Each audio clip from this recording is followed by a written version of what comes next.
மக்களே எப்படி இருக்கீங்க? So back to Monday. Saturday ஃபுல்லாக வீடியோ பண்ண முடியல, ஏன்னா கொஞ்சம் பிஸி ஆகிட்டேன்.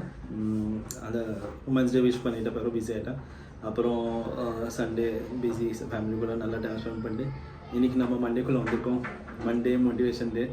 ஸோ மோட்டிவேஷன் பண்ணதுனால எத்தனை பேர் மோட்டிவேட் ஆகிருக்காங்க? இல்லை, யாருமே மேக்ஸிமம் ஆக மாட்டாங்க. ஏன்னா மோட்டிவேஷன் ஆனோன்னா நம்மளுக்கு ஒரு கோல் வேணும். அந்த கோல் நம்ம செட் பண்ணி அதுக்கு ரீச் பண்ண, அந்த கோல் அச்சீவ் பண்ணதுக்கு நம்ம என்ன சொல்கிறது, ஒரு ப்ராசஸ் இருக்கும். அந்த ப்ராசஸ் விடாமல் ப்ராக்டிஸ் பண்ணணும். அதுதான் நம்ம கோல்ஸை ரீச் ஆகிறதுக்காகும். பட் சில விஷயம் இருக்கும், நம்மளுக்கு யாராவது அட்வைஸ் பண்ணலாம், மேக்ஸிமம் நம்மளுக்கு அட்வைஸ் பண்ண பிடிக்காது. ஈவன் நான் இதில் சொல்லலான்னு நினச்சேன். 9th 10th ஸ்டாண்டர்டில் கிளாஸஸ் போயிருப்பேன். அங்கே அந்த கிளாஸோட ஓனர் சார் வந்து ஒரு ஃபேமிலி பற்றியெல்லாம் சொல்லி ரொம்ப மோட்டிவேட் பண்ணுவார். அப்புறம் அது சரி நாளைக்கு நல்லா படிப்போன்னு அதுவும் முடிகிறப்ப பண்ணுவார். 6 to 8 கிளாஸ் இருக்கும்.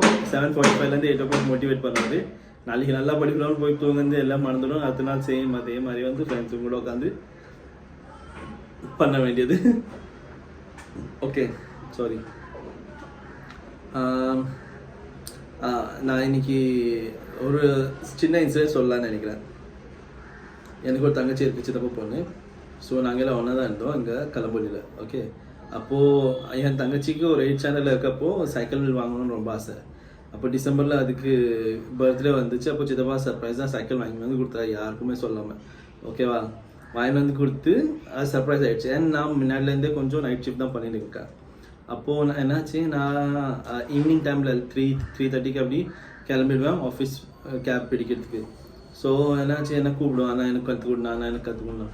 நானே 2 o'clock நைட் ஷிஃப்ட் முடிச்சு காலையில் 1 o'clock 2 o'clock எழும்பி பின்ன டயர்டில் அதுக்கு ஸ்கூல்லேருந்து வரத்துக்கே 2 o'clock ஆகிடும்.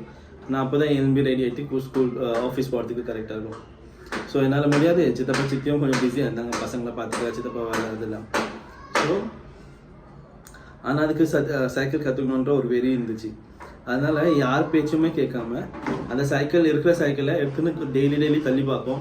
ஒரு நாள் கால் வச்சு தள்ளி போச்சு, ஒரு நாள் ஒரே ஒரு கால் வச்சு தள்ளி போச்சு, இன்னொரு நாள் செகண்ட் கால் வச்சு தள்ளி போச்சு, இன்னொரு நாள் கொஞ்சம் மேலே உட்காந்து தள்ளி போச்சு, ஒரு நாள் என்ன போச்சு உட்காந்து. சரி, ஆக்சுவலாக சைக்கிள் ஓட்டுறதுக்கு ஒரு நேக் இருக்குது. என்னென்னா நம்ம ஓட்டினே இருந்தோன்னா விழ மாட்டோம். அது இங்கிலீஷில் ஒரு ப்ரோவர்பும் இருக்கும், லைக் சைக்கிள் ஓடினே இருந்துச்சுன்னா நீங்கள் விழ மாட்டீங்க. ஸோ சைக்கிள் நீங்கள் இன்கேஸ் சைக்கிள் கற்றுக்க போகிறீங்கன்னா ஒரு பெடல் அடிச்சுட்டு இன்னொரு பெடல் அடிச்சிட்ட பிறகு அது ஒரு சைக்கிள் ஓடினே இருக்குல்ல, அப்போ நீங்கள் கை ஸ்ட்ரெயிட்டாக வச்சுன்னு பேலன்ஸ் பண்ணாலே போதும். அந்த சைக்கிள் ஓட்டினே தான் இருக்கணும். அது ஓட்டினே இருந்துச்சுன்னா நீங்கள் சைக்கிள்லேருந்து விழ மாட்டீங்க. அதுக்கப்புறம் நீங்கள் கொஞ்சம் கொஞ்சமாக டர்னிங் எல்லாம் கற்றுக்குவீங்க. ஸோ தங்கச்சிக்கு நான் அது சொன்னேன். ஆனால் அது ஆக்சுவலாக ப்ராக்டிஸ் பண்ணால் தான் வரும் சைக்கிளே. நம்ம மைண்ட் லெவலில் ப்ரிப்பேர் பண்ணணும். அதுக்கு இப்படி ஓகே இப்படி பண்ணலாம். ஸோ ஒரு வாட்டி தங்கச்சி இப்படி பண்ணி நான் பின்னாடி உட்காந்து ஒரே ஒரு டைம் தான் கற்றுக் கொடுத்தேன். பின்னாடி உட்காந்து கால் சைடில் வச்சு ஓட்டுமான்னு சொல்லி. நெக்ஸ்ட் அதே உட்காந்துக்கின்னு கொஞ்சம் தூரம் போய் விழுந்துருச்சு. ஓகே, அடியில் பட்டுச்சு. சரி, அப்பவும் நெக்ஸ்ட் டைம் சைக்கிள் எடுத்து திரும்பி ஓட்ட தான் ட்ரை பண்ணிச்சு. அதே மாதிரி ஒரு 2வது வீக்கில் ஒரு 10 daysக்குள்ள அதே தானாக கற்றுக்குச்சு. யாருமே கற்றுக் கொடுக்கல, யாருமே கற்றுக்கோன்னு சொல்லலை, யாருமே சைக்கிள் ஓட்டுன்னு சொல்லலை. ஆனால் அதுக்கே தானே அந்த மோட்டிவேஷன், அந்த ஒரு கோல் இருந்துச்சுன்னா சைக்கிள் கற்றுக்கணுன்ட்டு. அதே மாதிரி நாங்கள் அதை படிக்க சொல்லி இல்லை ஏதாவது ஏதாவது பண்ணோன்னா மூஞ்சி சின்னதாக வச்சுக்கோ, அந்த வேலை பண்ணாதானா. அது மனசில் நான் பண்ணணுன்ற ஒரு கோல் செட் பண்ண பிறகு யார் நோ சொன்னாலும் யார் சப்போர்ட் பண்ணாலும் நான் பண்ணுவேன்ட்டு அந்த கோல் அதை அச்சீவ் பண்ணும். ஸோ அதுலேருந்து நான் உங்களுக்கு சொல்ல வரது என்னன்னா, நம்ம கோல் நம்ம செட் பண்ணியிருக்கோன்னா அதுக்கு பாதையை நம்ம தான் அமைக்கணும். யாரும் வந்து நம்மளை மோட்டிவேட் பண்ண மாட்டாங்க, நீ பண்ணு. யாரும் வந்து நம்மளுக்கு சப்போர்ட் பண்ணணுன்னு எதுவும் பார்க்கக்கூடாது. நம்ம பண்ணது ஒரு நம்ம கோலுக்கு நம்ம தான் ஃபுல் இன்புட் தரணும், நம்மளோட 100% தரணும். ஓகேவா, நம்ம கோலுக்கு நம்ம யாராவது வந்து மோட்டிவேட் பண்ண பிறகு தான் நான் பண்ணுவேன்னா என்ன மாதிரி இப்படியே கொஞ்ச நாள் உட்காந்து இருக்கணும். 10 வருஷம் போயிடும், கண்ணுக்கு தெரியவே தெரியாது. ஹோப் இந்த வீடியோ உங்களுக்கு பிடிச்சிருந்துச்சு. எனக்கு தெரிஞ்ச எக்ஸ்பீரியன்ஸ் தான் உங்ககிட்ட ஷேர் பண்ணுறேன். ஓகேவா, புதுசாக எதுவும் ஷேர் பண்ணல. புதுசாக எங்கேருந்தோ எடுத்து சொன்னோன்னா அதுக்கு ப்ராப்பராக ரீட் பண்ணோம், ப்ராப்பராக ரிசர்ச் பண்ணோம். அப்போ தான் உங்களுக்கு ப்ராப்பராக டெலிவர் பண்ண முடியும். எனக்கு தெரிஞ்ச விஷயத்த நான் உங்ககிட்ட ஷேர் பண்ணுறேன். உங்களுக்கு தெரிஞ்ச விஷயத்த நீங்கள் கமெண்ட்டில் ஷேர் பண்ணலாம்.